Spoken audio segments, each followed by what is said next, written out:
28 বছর আগের এক দূরদর্শিতা আজ সফল বাস্তবতা। জনপ্রিয়তায় দেশের গণ্ডি বহু আগেই পার করে গোটা বিশ্বের বাংলাভাষী মানুষের প্রিয় চ্যানেল এটিএন বাংলা। প্রতিষ্ঠাবার্ষিকীর আয়োজনে এরই ধারাবাহিকতা প্রত্যাশা করলেন অতিথিরা। আজকের বাংলাদেশে যে অবাধ তথ্য প্রবাহের যে সময়, যেখানে এত বেসরকারি চ্যানেল আছে, সোশ্যাল মিডিয়া, আমরা দেখছি ওয়েব পোর্টাল, দিনে দিনে এগুলো এই তথ্য প্রযুক্তির প্রসারের মাধ্যমে যে বেড়ে যাচ্ছে, তারপরেও এটিএন বাংলা তার স্থান অত্যন্ত শক্তিশালী একটা ভিতের মধ্যেই দাঁড় করিয়ে রেখেছে। এবং এর মূলে যে বিষয়টি কাজ করে সেটা হচ্ছে যে দর্শকদের এটিএন বাংলার প্রতি আস্থা, তাদের বস্তুনিষ্ঠ সংবাদ পরিবেশনের প্রতি আস্থা, সততা নিষ্ঠার সাথে এই খবরগুলো প্রচার, এই বিষয়গুলোই দর্শকদের আস্থা তৈরি করেছে। এবং সেই কারণেই তীব্র প্রতিযোগিতার মধ্যেও এই চ্যানেলটি এগিয়ে যাচ্ছে সফলতার সাথে। তাদের এই অগ্রযাত্রা এবং তাদের এই 27 বছর পেরিয়ে 28 বছরে পদার্পণ, আমরা মনে করি তাদেরকে আরো এগিয়ে নিয়ে যাওয়ার জন্য উৎসাহিত করবে।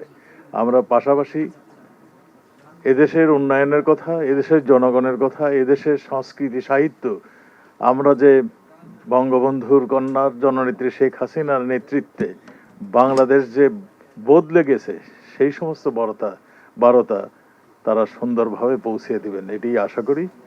এবং আমরা মনে করি যে এটিএন বাংলা যে সুন্দর ভূমিকা রেখে যাচ্ছেন বস্তুনিষ্ঠ সংবাদ পরিবেশন করে, এটা তা অব্যাহত রাখবে। বাঙালির যত ইতিহাস, বাঙালির যত অর্জন, তার সব কিছুকে সবার মধ্যে ছড়িয়ে দিক এবং আমাদের নতুন প্রজন্ম তারা যেন এই বাংলাকে নিয়ে গর্ব অনুভব করে, যেন আমাদের ইতিহাস থেকে তারা ইতিহাসকে নিয়ে তারা গর্ব অনুভব করতে পারে। সেই ক্ষেত্রে এটিএন বাংলা বিরাট ভূমিকা রাখছে, আগামী দিনেও রাখবে, এটি আমার দৃঢ় বিশ্বাস। দিনব্যাপী আয়োজনে দেশের সকল রাজনৈতিক দলের প্রতিনিধিরা শুভেচ্ছা ও শুভকামনা জানালেন। এটিএন বাংলা যে গণমানুষের কথাই বরাবর বলে এসেছে, সেই স্বীকৃতি অতিথিদের কণ্ঠে। এটিএন বাংলা যে ভূমিকা রেখে চলেছেন এখন পর্যন্ত, ভবিষ্যতেও সেই পায়োনিয়ার হিসাবে ভবিষ্যৎ গণমাধ্যমে যে কোনো ধরনের সামনের দিকে এগিয়ে যাওয়াকে ওনারা আরও সফলভাবে সহায়তা করবেন। আপনাদের দেশ ও জাতির কল্যাণে আপনাদের নিজেদেরকে যেভাবে নিয়োজিত রেখেছেন, সামনে আশা করব সেভাবেই নিয়োজিত রাখবেন। দেশের রাজনৈতিক, সামাজিক, সাংস্কৃতিক বিষয়টা নিয়ে জনগণের সামনে এখনো সঠিকভাবে তারা তুলে দেওয়ার চেষ্টা করছে। রাজনৈতিক বিষয়ে আমার বক্তব্য হচ্ছে যে বাংলাদেশের এত বাধা বিপত্তির মধ্যেও এটিএন বাংলা চেষ্টা করছে জনগণের সামনে তাদের কথাগুলো তুলে ধরার জন্য। বাংলাদেশের সাংবিধানিক শাসন, গণতান্ত্রিক শাসন এবং সমাজ বিকাশের ধারায় এটিএন বাংলা ওতপ্রোতভাবে একজন অংশীজন হিসেবে তাদের ভূমিকা রাখছে। আমি তাদের এই ভূমিকার প্রতি সম্মান জানাচ্ছি এবং আশা করছি তারা আগামীতেও সেই দায়িত্ব পালন করবে এবং বাংলাদেশকে সমৃদ্ধির পথে এগিয়ে নিয়ে যেতে আমাদের গণমাধ্যমের একটা গুরুত্বপূর্ণ পার্টনার হিসেবে ভূমিকা রাখবেন। দেশের গুরুত্বপূর্ণ সকল সংস্থার খবর, গঠনমূলক সমালোচনা, সেই সঙ্গে অগ্রগতির পরামর্শ, সব মিলিয়েই এত দূর এসেছে এই চ্যানেল। ঘুরে ফিরে বস্তুনিষ্ঠতা এবং নিরপেক্ষতার তাগিদ সবার কণ্ঠে।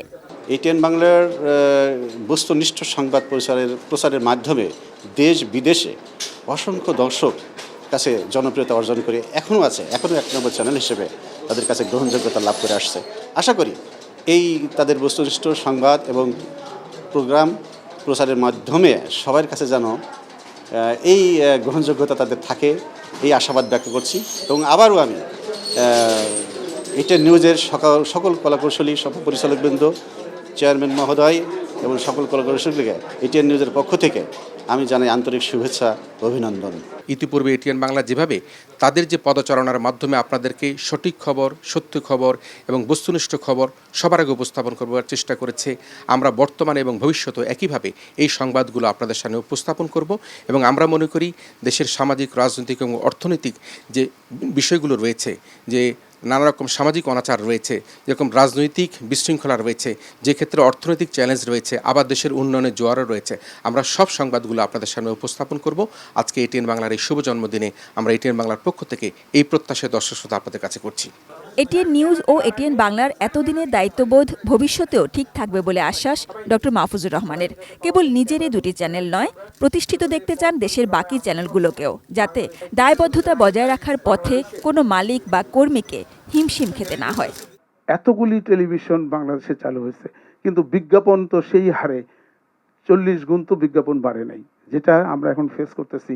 তো এখানে মাননীয় স্পিকার সাহেব আছেন, ওনাকে আমি একটা জিনিস রিকোয়েস্ট করব, যাতে আমরা এই এতগুলি চ্যানেল, আপনারা এতগুলি চ্যানেল পারমিশন দিচ্ছেন, কিন্তু এই এতগুলি চ্যানেল যাতে টিকে থাকতে পারে এরকম একটি পদক্ষেপ যদি আপনার সরকারের পক্ষ থেকে যদি নেন, তাহলে হয়তো আমরা বাঁচবো, না হলে এই অনেক টেলিভিশনই ঝরে যাবে কিছুদিনের মধ্যে।